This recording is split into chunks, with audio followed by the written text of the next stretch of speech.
What's going on, everyone? Welcome back to the channel, and welcome to the first drive of the 1975 Dodge D100 with a small block 360 that has been bored and stroked to 417. Let's get her outside.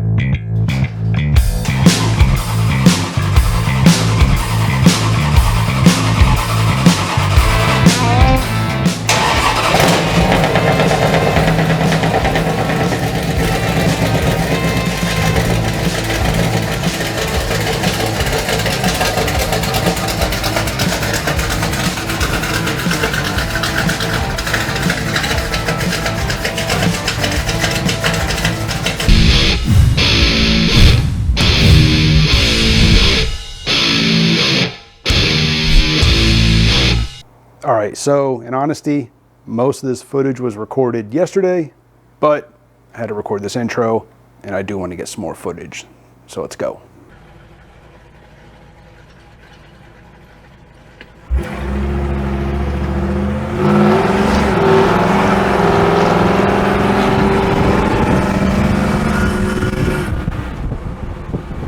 All right, so I'm not sure how well you'll be able to hear any of this. Hopefully the lav mic will help. Overall, it's not bad. It definitely needs an alignment from the suspension work I did a while back, but that's kind of to be expected. Like I said, I replaced the lower control arms and bushings, and so that all needs to be aligned. There is a weird sound that I can hear. At first, I thought it was just the power steering pump belt. I did stop and tighten that down, but it seems like that's not really where it's coming from. So that kind of has me a little concerned. It sounds kind of tinny. So yeah, I'm not really sure. Let me see if I can get this to the point where you might be able to hear it. I don't know how well it'll show up here on the mic with the wind noise. Like I said, I have no windshield, so yeah, it's a little noisy.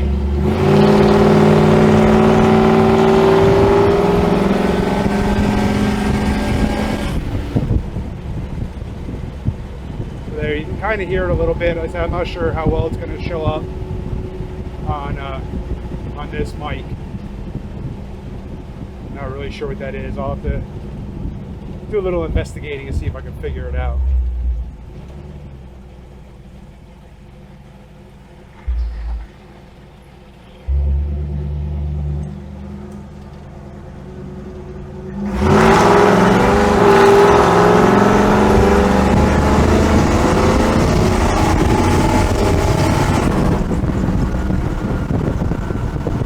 So it definitely doesn't go into third until somewhere above 3,000, but that's kind of to be expected. I did put a higher stall torque converter in it, so that's kind of to be expected. I couldn't tell you what speed it goes into third because my speedometer doesn't work. Yeah, I have no gauges right now. The only gauges I have is my aftermarket tach, my transmission temp, my oil pressure.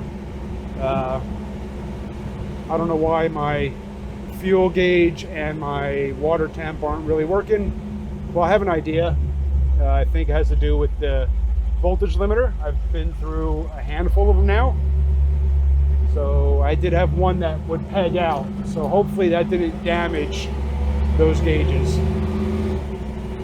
But my trans right now is reading about 190, which that thermostat is due to open up about 185. So it seems to be doing its job pretty good. I'm just gonna rip this thing around some more and see if I can maybe get this thing to where you can hear that sound. I don't know if you'll be able to or not. And just gonna put a little time on it.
nice smoke behind on that one. Wish I had a rear facing camera right now. I'm gonna have to do that again later.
Lost the camera.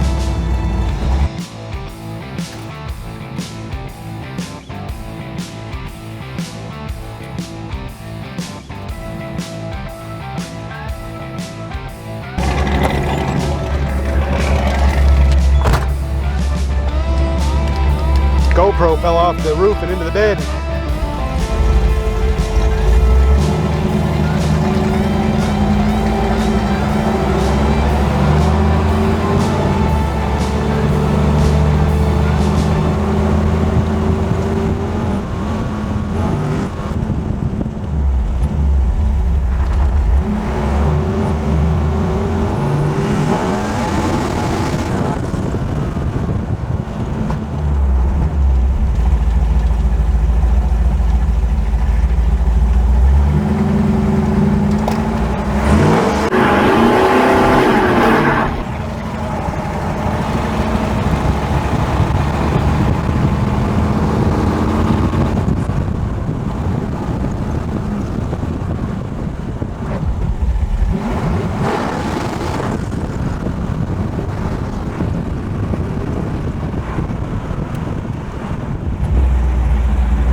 All right, so there you have it. The first real shakedown run of the D100 project. Overall, I'm pretty happy with it. There are, obviously, like I said, there were a few issues. First, alignment.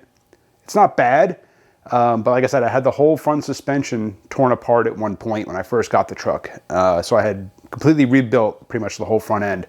So it does need a true alignment, but it's not horrible. Second issue, brakes. Brakes worked good enough, but I feel like I could probably get some better performance out of the brakes. When I first got the truck, I think it was the right caliper, the passenger side caliper, I think, was dragging. So when I had the suspension apart, I rebuilt the calipers, new seals and everything in the calipers, bled everything, but I think, if I remember right, I think I bled them without the engine running. So I didn't have that vacuum assist with the brakes. So I think maybe I need to just re-bleed them. But overall, like I said, they worked. I would like to get some better performance out of them. I may consider going with new calipers. The biggest issue was that rattle. Like I said, hopefully it shows up good on the video, but it seems to happen in like high second gear shortly before it shifts into third. There's definitely that tinny rattle. Like I said, at first I thought it was the power steering pump because I had noticed, or the belt, because I had noticed running the engine that there was some flop in that belt. So I tightened that all down. Obviously didn't fix it. I'm hoping it's not in the transmission. It could be an exhaust leak. I know I still have some exhaust leaks. One is at the O2 bung that I welded in. There's definitely a leak there, and a couple of others, but those seem to be further back, back by the mufflers. So I don't know if it might just be that exhaust leak, or if there's another one that I'm not aware of. I may have to dive into that some more, but I'm really hoping it's not the transmission. Really hoping. But so like I said, overall this thing worked out pretty well. Got a little sideways there a couple times. So there's seems to be plenty of power. Definitely need to do some more adjustments on the carburetor. When I shut it down, it kind of still motors a little bit after shutting down just for a second. So I think that needs some adjustment on the carburetor. But let's see, I have tomorrow, I have somebody come in to replace the windshield, install a new windshield. So that's happening tomorrow. And then I need to work on the gauge issue. Like I said, I've been through a couple of voltage limiters already. I'm not really sure what's going on there. I may just have to bite the bullet and really consider doing all new gauges, which is something I probably want to do eventually anyway. I may just have to do it sooner than what I wanted to. But overall, I'm really happy with the way this thing worked out. So thanks for watching. Hit that subscribe, hit the bell, and we'll catch you on the next one. Not really sure what it's going to be, but figure it out. Thanks.